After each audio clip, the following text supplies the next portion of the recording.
নমস্কাৰ বন্ধুসকল, স্বাগতম জনাইছোঁ আপোনালোকক ব্ৰেকিং থটছ ইউটিউব চেনেললৈ।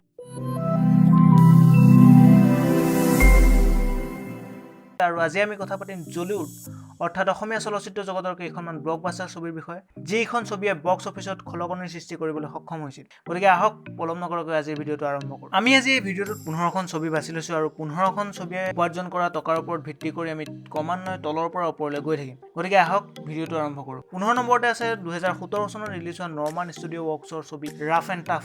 ছবিখনৰ মুখ্য চৰিত্ৰত অভিনয় কৰিছিল গুঞ্জন ভৰদ্বাজ, দেৱজিৎ মজুমদাৰৰ লগতে বহু প্ৰতিষ্ঠিত শিল্পীয়ে। মণি সিনহাৰ দ্বাৰা পৰিচালিত এই ছবিখনে ৱৰ্ল্ড ৱাইড কালেকশ্যন 45 লাখ টকা কৰিবলৈ সক্ষম হৈছিল। 14 নম্বৰতে আছে 2017 চনত ৰিলিজ হোৱা কন্যাদান ছবিখন। ছবিখনৰ মুখ্য চৰিত্ৰত অভিনয় কৰিছিল যতীন বৰা, মৃদুলা বৰুৱা, চেতনা দাসৰ লগতে বহুতো অভিনেতা অভিনেত্ৰী। মুনীন বৰুৱাৰ দ্বাৰা পৰিচালিত এই ছবিখনে বক্স অফিচত 45 লাখ টকা উপাৰ্জন কৰিবলৈ সক্ষম হৈছিল। 13 নম্বৰত আছে 2001 চনত ৰিলিজ হোৱা ব্লকবাষ্টাৰ ছবি নায়ক। ছবিখনৰ মুখ্য চৰিত্ৰত অভিনয় কৰিছিল যতীন বৰা, ৰবি শৰ্মা, জেৰিফা ৱাহিদৰ লগতে বহু প্ৰতিষ্ঠিত শিল্পী।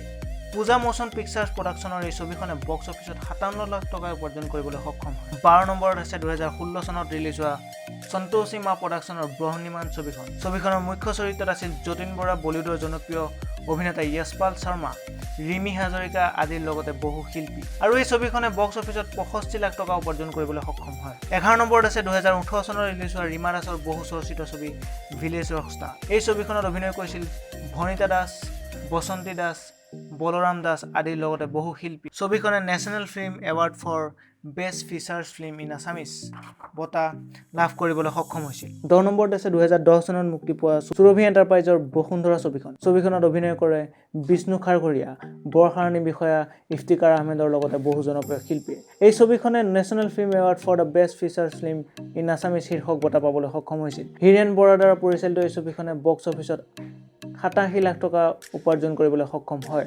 9 নম্বৰতে আছে 2016 চনত ৰিলিজ হোৱা AM টেলিভিছনৰ দূৰদৰ্শন নীতি যন্ত্ৰ ছবিখন। ছবিখনৰ মুখ্য চৰিত্ৰত অভিনয় কৰিছিল যতীন বৰা, প্ৰস্তুতি পৰাশৰ আৰু বহু জনপ্ৰিয় শিল্পী। ৰাজেশ ভূঞাৰ দ্বাৰা পৰিচালিত এই ছবিখনে বক্স অফিচত 90 লাখ টকা উপাৰ্জন কৰিবলৈ সক্ষম হয়। 8 নম্বৰতে আছে 2000 চনত ৰিলিজ হোৱা পূজা মোচন পিকচাৰ্ছৰ হিয়া দিয়া নিয়া ছবিখন। ছবিখনত অভিনয় কৰিছিল যতীন বৰা, ৰবি শৰ্মা, জেৰিফা ৱাহিদৰ লগতে বহু জনপ্ৰিয় অভিনেতা। মুনীন বৰুৱাৰ দ্বাৰা পৰিচালিত এই ছবিখনে বক্স অফিচত 1 কোটি টকা উপাৰ্জন কৰিবলৈ সক্ষম হয়। 7 নম্বৰতে আছে অসমীয়া চলচ্চিত্ৰ জগতৰ প্ৰথমখন ছবি জয়মতী। 1935 চনত ৰূপকোঁৱৰ জ্যোতিপ্ৰসাদ আগৰৱালা দেৱৰ দ্বাৰা নিৰ্মিত চিত্ৰলেখা মুভিটন প্ৰডাকশ্যনৰ জয়মতী ছবিখনে সেই সময়ত প্ৰায় 24,000 টকা উপাৰ্জন কৰিবলৈ সক্ষম হয় আৰু বৰ্তমান এই টকাৰ মূল্য 1,48 লাখ টকাৰো অধিক। 6 নম্বৰতে আছে 2017 চনত ৰিলিজ হোৱা আজান ফিল্মৰ PRPO ছবিখন। ছবিখনৰ মুখ্য চৰিত্ৰত অভিনয় কৰিছিল জুবিন গাৰ্গ, গুঞ্জন ভৰদ্বাজ, প্ৰাঞ্জল শইকীয়া, সুনিতা কৌশিকৰ লগতে বহু জনপ্ৰিয় অভিনেতা অভিনেত্ৰী। মুনীন বৰুৱাৰ দ্বাৰা পৰিচালিত এই ছবিখনে বক্স অফিচত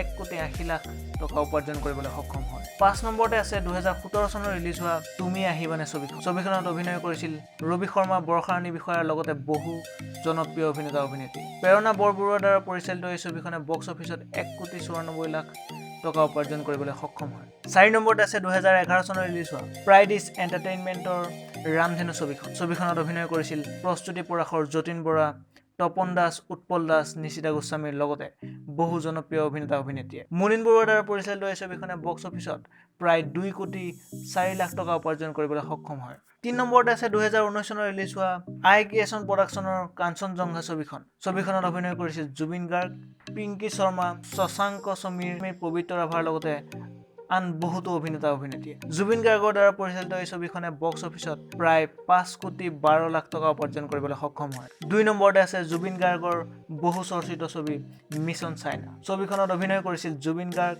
দীপলিনা ডেকা, পবিত্ৰ ৰাভাৰ লগতে বহু শিল্পীয়ে। 2017 চনত ৰিলিজ হোৱা জুবিন গাৰ্গৰ দ্বাৰা পৰিচালিত এই ছবিখনে বক্স অফিচত 6 কোটি টকা উপাৰ্জন কৰিবলৈ সক্ষম হয়। আৰু একেবাৰে শীৰ্ষত আছে 2019 চনত ৰিলিজ হোৱা JB প্ৰডাকশ্যনৰ ৰত্নাকৰ ছবিখন। ছবিখনত অভিনয় কৰিছিল যতীন বৰা, বৰষাৰাণী বিষয়া, নিশিতা গোস্বামীৰ লগতে আন বহুতো জনপ্ৰিয় অভিনেতা অভিনেত্ৰী। যতীন বৰাৰ দ্বাৰা পৰিচালিত এই ছবিখনে বৰ্তমানলৈকে সৰ্বাধিক উপাৰ্জন কৰা ব্লকবাষ্টাৰ অসমীয়া ছবি। এই ছবিখনে বক্স অফিচত প্ৰায় 9,25 লাখ টকা উপাৰ্জন কৰিবলৈ সক্ষম হয়।